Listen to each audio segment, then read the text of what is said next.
Assalamualaikum warahmatullahi wabarakatuh. Yang terhormat pada Bapak Afri Mardiko, Magister Pendidikan selaku dosen pengampu, dan yang terhormat teman-temanku semua yang kami banggakan. Pertama-tama, izinkan perkenalkan diri kami dari kelompok 4 yang terdiri dari 9 orang. Yang pertama, Naila Cahaya Putri. Yang kedua, Dia Mutiara. Yang ketiga, Muhammad Mahsun Rifai. Yang keempat, Imelda Lupita. Yang kelima, Ajeng Novita Ningrum. Yang keenam, Danang Kurniawan dan saya sendiri. Yang ketujuh, Tata Abelia. Yang keempat, Siti Nurjana. Yang kesembilan, Nadia Eka Putri. Dan di sini saya ingin mempresentasikan laporan hasil wawancara dan observasi perkembangan religi peserta didik pada kelas bawah di SD Negeri 1 Bandung Baru Barat. Materi yang pertama akan dijelaskan oleh rekan saya. Baik, di sini saya akan memaparkan mengenai metode yang kami gunakan dalam penelitian mengenai perkembangan religi peserta didik. Untuk waktu dan lokasi penelitian sendiri, pada saat wawancara kami lakukan pada hari Sabtu pada tanggal 4 Mei 2024 mulai pukul 9. Sedangkan pada saat observasi kami lakukan di hari Rabu pada tanggal 8 Mei mulai dari pukul 7.30. Nah, untuk tepatnya sendiri di SD Negeri 1 Bandung Baru Barat. Sedangkan untuk jenis penelitian yang kami gunakan yakni penelitian kualitatif. Penelitian kualitatif sendiri merupakan penelitian yang dimaksudkan untuk memahami fenomena tentang apa yang dialami oleh subjek penelitian, misalnya pelaku, persepsi, motivasi, tindakan, dan lain-lain secara holistik dan dengan cara deskriptif dalam bentuk kata-kata dan bahasa pada suatu konteks khusus yang alamiah dan dengan memanfaatkan berbagai metode ilmu. Yang selanjutnya di sini ada teknik pengumpulan data. Dalam hal ini, teknik pengumpulan data yang kami gunakan yakni dengan wawancara dan observasi. Wawancara sendiri merupakan komunikasi antara dua pihak atau lebih yang bisa dilakukan dengan tatap muka, di mana salah satu pihak berperan sebagai interviewer. Interviewer sendiri ini merupakan kami, para anggota kelompok 4, dan pihak lainnya berperan sebagai interviewee, yakni para dewan guru kelas bawah dan peserta didik kelas bawah dengan tujuan tertentu. Nah, misalnya ini wawancara bertujuan untuk mendapatkan informasi atau untuk mengumpulkan data. Sedangkan observasi sendiri ini merupakan aktivitas memperhatikan dengan cermat dan mencatat fenomena yang terjadi, kemudian mengaitkan hubungan antara aspek dalam fenomena yang diamati.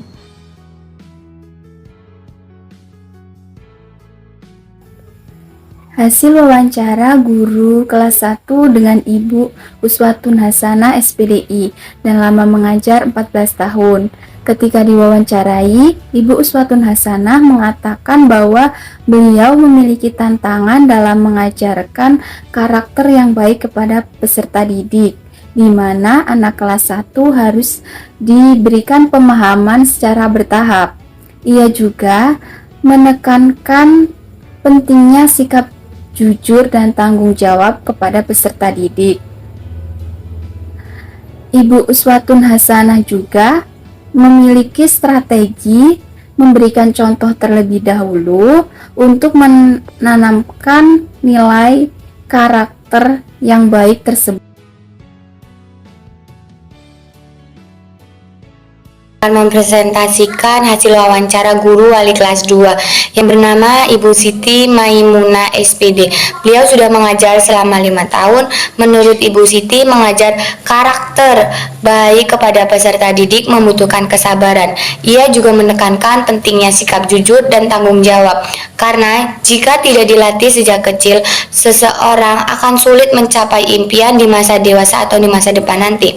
Ibu Siti juga memantau perkembangan religiusitas peserta didik dengan menyediakan waktu untuk berdoa, mengaji, membaca surat pendek dan ayat kursi. Ibu Siti juga selalu memperhatikan perilaku peserta didik untuk selalu bersikap jujur dan tanggung jawab. Selanjutnya akan disampaikan oleh rekan saya. Baik, berikutnya adalah hasil wawancara guru wali kelas 3. Nama guru wali kelas 3 adalah Ibu Pancawati Sarjana Pendidikan. Beliau lama mengajar adalah 15 tahun.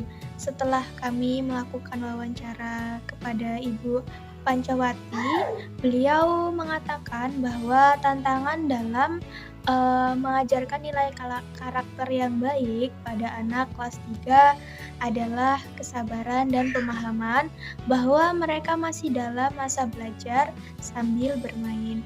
Nah, Ibu Pancawati juga mengatakan bahwa beliau menanamkan nilai moral seperti jujur dan tanggung jawab.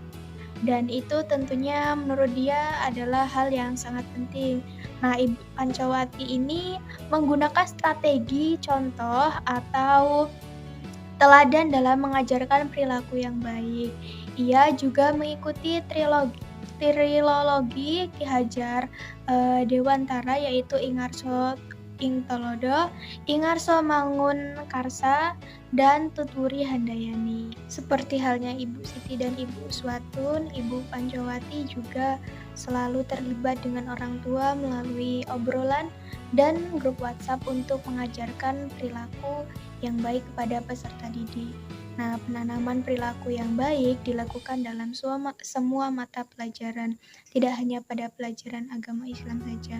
Ketika anak murid melakukan hal yang tidak seharusnya, maka Ibu Pancawati mengatakan bahwa dia akan langsung menegur si peserta didik tersebut.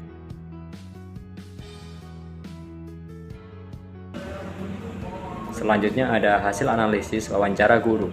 Berdasarkan hasil wawancara dengan para guru kelas bawah, yaitu kelas 1, 2, dan 3 di SD Negeri 1 Bandung Baru Barat, mereka sadar akan pentingnya mendidik karakter baik pada siswa. Mereka menekankan nilai-nilai seperti kejujuran, tanggung jawab, dan religiusitas dalam pendidikan. Untuk memperkuat perilaku yang diinginkan, mereka menggunakan strategi memberikan contoh, melibatkan orang tua, dan melakukan pembiasaan. Mereka juga menekankan pendekatan sabar dan tidak langsung menjudge atau tidak langsung memarahi saat peserta didik melakukan kesalahan. Selanjutnya, hasil wawancara peserta didik kelas 1. Pada saat melakukan wawancara kelas 1, kami mengambil perwakilan anak dari ranking 1 sampai ranking 10. Nama peserta didik berikut antara lain: yang pertama Diana, yang kedua Kaira, yang ketiga Syifa, yang keempat Nadia, kelima Devi, keenam Anggun, yang ke-7 Adam, yang ke-8 Jaka, yang ke-9 Abdul, yang terakhir yang ke-10 Beril. Menurut wawancara dengan peserta didik kelas 1 peringkat 1 sampai 10 besar, mereka mengungkapkan bahwa mereka tidak pernah mencontek dalam mengerjakan tugas, tetapi masih ada beberapa dari mereka masih aja yang mencontek dengan temannya. Mereka sopan saat bertemu guru di luar sekolah dan siap membantu teman yang dalam kesulitan. Mereka selalu berdoa sebelum dan sesudah pembelajaran. Dalam wawancara, 7 dari 10 peserta mengaku pernah berkata kasar atau tidak semestinya. Mayoritas peserta menerapkan disiplin dan jarang terlambat. Mereka juga berdoa saat makan dan bertanggung jawab jika melakukan kesalahan.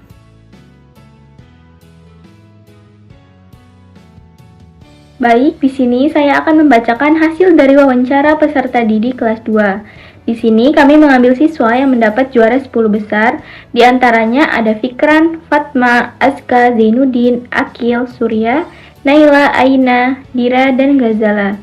Dalam wawancara dengan 10 siswa terbaik di kelas 2, sebagian besar mereka mengatakan bahwa mereka mengerjakan tugas dengan mandiri atau tidak mencontek teman. Dan ada beberapa siswa mengatakan bahwa mereka mengerjakan tugas dengan dibantu oleh keluarga di rumah. Mereka berkata bahwa mereka sopan kepada guru seperti bersalaman, berpamitan, atau menyapa guru baik di dalam ataupun di luar sekolah.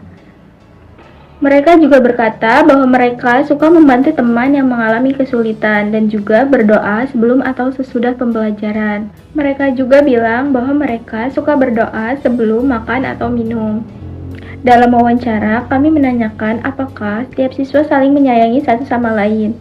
Nah, terdapat 4 siswa laki-laki yang mengatakan bahwa mereka hanya menyayangi teman lelakinya saja, tetapi tidak dengan perempuannya. Kami juga menanyakan apakah jika ada teman yang bertengkar, mereka akan melerai. Nah, kebanyakan mereka menjawab bahwa mereka akan melerai pertengkaran itu dan akan melaporkannya kepada guru. Tetapi ada 2 orang siswa mengatakan bahwa mereka tidak akan melaporkan kepada guru dan mereka hanya akan menonton. Baik, saya akan membacakan hasil dari wawancara peserta didik dari kelas 3. Di sini kami mengambil siswa yang mendapat juara 1 sampai 10 besar. Di antaranya ada Naila, Viola, Audilia, Zulkiana, Vika, Dian, Humaira, Zahran, Vano, dan Azam. Hasil wawancara dengan peserta didik kelas 3 peringkat 10 besar menunjukkan bahwa mereka tidak mencontek, selalu mengerjakan tugas sendiri, menyapa guru, dan membantu teman dalam kesulitan. Mereka berdoa dengan khusyuk sebelum dan setelah pembelajaran. Namun, sebanyak 3 dari 10 orang terkadang berkata kasar. Ada pula 6 orang yang sering terlambat sekolah. Seluruh peserta didik berdoa sebelum makan dan minum, kecuali 1 orang. Mereka bertanggung jawab saat berbuat kesalahan dan saling menyayangi serta melerai teman yang berkelahi.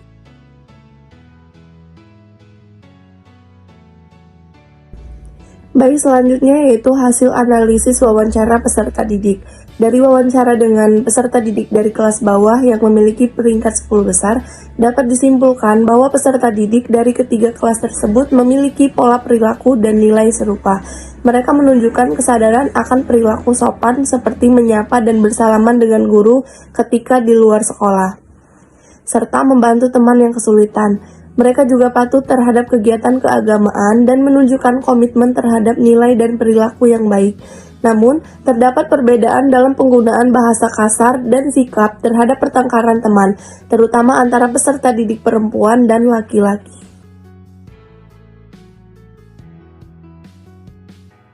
Hasil analisis observasi dengan guru dapat disimpulkan hasil wawancara dan observasi guru kelas bawah di SD Negeri 1 Bandung Baru Barat menunjukkan mereka konsisten menerapkan praktik yang mendukung pembentukan karakter dan moral siswa.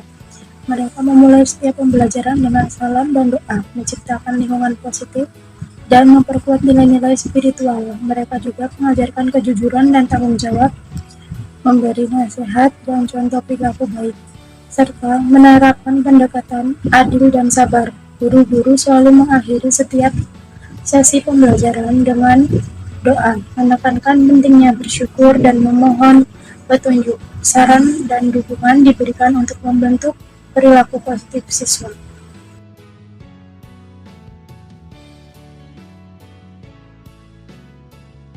Selanjutnya ada hasil analisis observasi dengan peserta didik. Berdasarkan observasi kami pada siswa kelas bawah dapat disimpulkan terdapat variasi dalam perilaku keagamaan dan moral di antara peserta didik dari setiap kelas.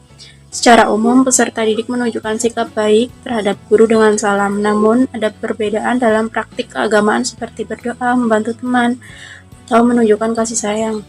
Meskipun ada siswa yang berperilaku negatif, pola tersebut jarang terjadi. Siswa kelas bawah lebih suka bermain ketimbang memperhatikan penjelasan guru. Oleh karena itu, penting untuk memperkuat nilai-nilai keagamaan dan moral serta dorongan peserta didik. Pada praktik keagamaan dan positif di antara peserta didik untuk perkembangan yang seimbang.